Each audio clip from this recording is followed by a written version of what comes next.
Welcome back to Dirty Briefs. It is October and it's almost Halloween, which means it's spooky season. And that's why this episode is about the scariest thing of all cancer. But not really cancer. Because honestly, cancer wasn't that scary, at least not for me. I was delirious. I was basically retired. I was playing tennis, doing comedy, meditating, laying down all day, watching movies. Cancer wasn't that bad. The hard part, the scary part, is knowing that I would have to get back to my life and to all of my work when it was all over. This past weekend, it's a couple weeks ago now that you're hearing this, but I was in Sioux Falls, South Dakota, and first time I'd ever been there, excited to be there. And I was told that there'd be a good amount of people at this show, 40 to 60 minimum. And I thought, okay, I can work with that. I'm working on a door deal, which means I get paid based on the amount of people that are there. Then, when push came to shove and the show started, nobody was coming in the venue, and it ended up being 9 people. 9. And that's hard. Very difficult. I put on a good show because I had to. I let it out of me on the backstage. I was literally going, "Do not take it out on them. This is not their fault. Just get it out of you now. Get it out of you now and go fucking perform for these few people." So I did. But that feeling of failure stuck with me. I couldn't just let it out. I had a gig in Fargo, North Dakota the next night, and I did everything I could to put on a great show again, and I did, and my numbers were better. The day was much better. So I didn't end the weekend of gigs on a low note, but still, there was that negativity swirling around inside of me.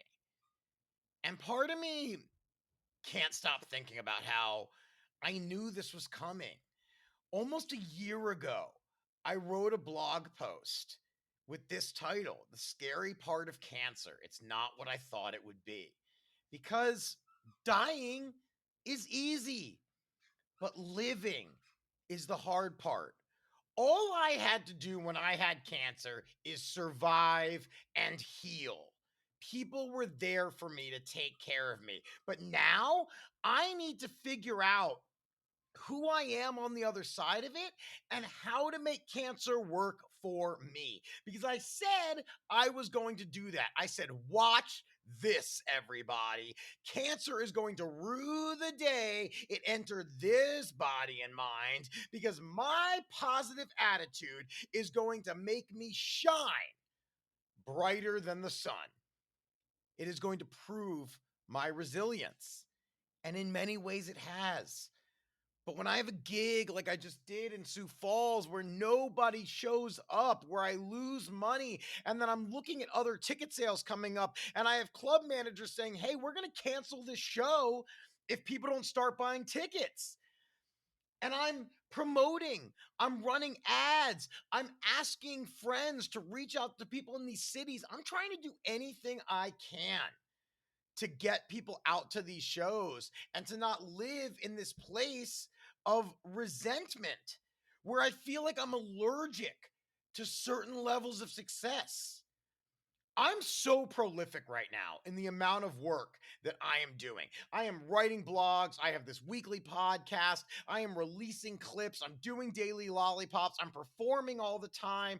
I'm going on podcasts, all of these things. But I'm not seeing results. People aren't following me. People aren't sharing as much as I hope they would be. I don't know if what I'm doing is actually speaking to people. And I know if you're listening to this, you're one of the chosen few, okay? This is not to say woe is me in any way, but I'm just being vulnerable and I'm telling you the reality has set in that cancer's over. And while I'm still living and processing the results of all of that horrific period, now I need to turn things around and really start being the person, the comedian that I know I am meant to be. I filmed that Comedy Central set back in April and it was released in August. And I was so excited about that. It looks great. I'm proud of it. It is one of the least watched episodes they've had in 2 years. I can't explain why. I could theorize, sure, but what's the point? I did an episode of The Honeydew, a podcast I was so excited to be a part of. It's one of my favorite podcasts. And again, one of the least watched episodes he's ever had. Why? Is it me? Because you start to have this doubt creep in. Your self image begins to wear and tear because eventually you start to think when one bad thing happens, it's a downward spiral and it leads you to all of these other thoughts. You go, wow, why did nobody come to see me in Sioux Falls? Why has nobody ever really picked me as their opener to go on the road? Why do I never showcase for this? Why have I never booked a voiceover audition?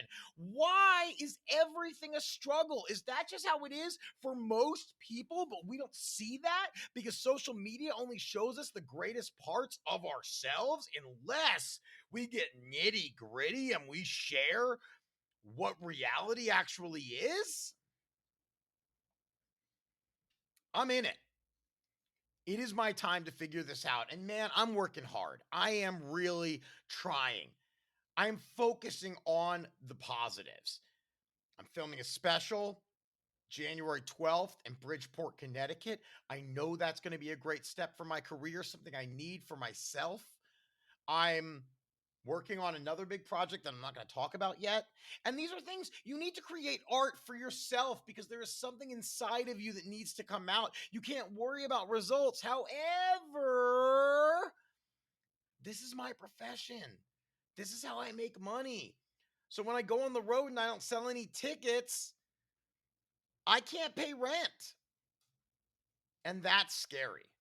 Watching a bank account dwindle. Now you have to operate from a place of abundance. You have to believe that things are going to turn around, planting seeds all of the time. And some of them are going to sprout. Of course they are. You just have to wonder when. It's pretty scary. And cancer was almost like a relief. It was a break for me. But now that I'm out of it, I really need to figure all of this out. I need to keep trying different things. Constantly promoting myself takes a lot out of me. It's hard, but it's part of my job. And I have little self care things that I do for myself on a daily basis. But life can't just be all meditate, breath work, slackline, tennis, run up a mountain. You need some wins. And I know the wins are coming because I'm creating opportunities for myself because that's what you have to do. So if you're here and you're listening to this and you know someone in Orlando or Tampa, send them to my shows this week. I'm in Orlando on Wednesday, October 18th, and I'm in Tampa for 6 shows, October 19th through the 22nd. If you're in the Bay Area, I'll be in Alameda Comedy Club November 3rd and 4th.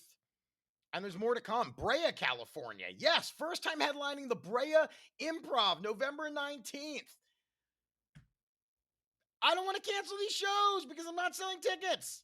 I got to figure out how to sell tickets. I got to make these Facebook ads work. I got to make something happen because I'm not going to quit. I'm going to be delusional and keep telling myself it's going to happen. Maybe it's not a delusion. Maybe this is all part of the journey. And the universe is telling me to keep making things and releasing them and not giving a fuck. I will be rewarded for everything that I do and everything that I've gone through. The way I handled it, I will be rewarded. And when that day comes, I'll be laughing my ass off with all of you in a sold out show. And I can't wait. I love you so much. And I sincerely thank you for being here and being a part of this podcast. I mean it. Have a wonderful, magical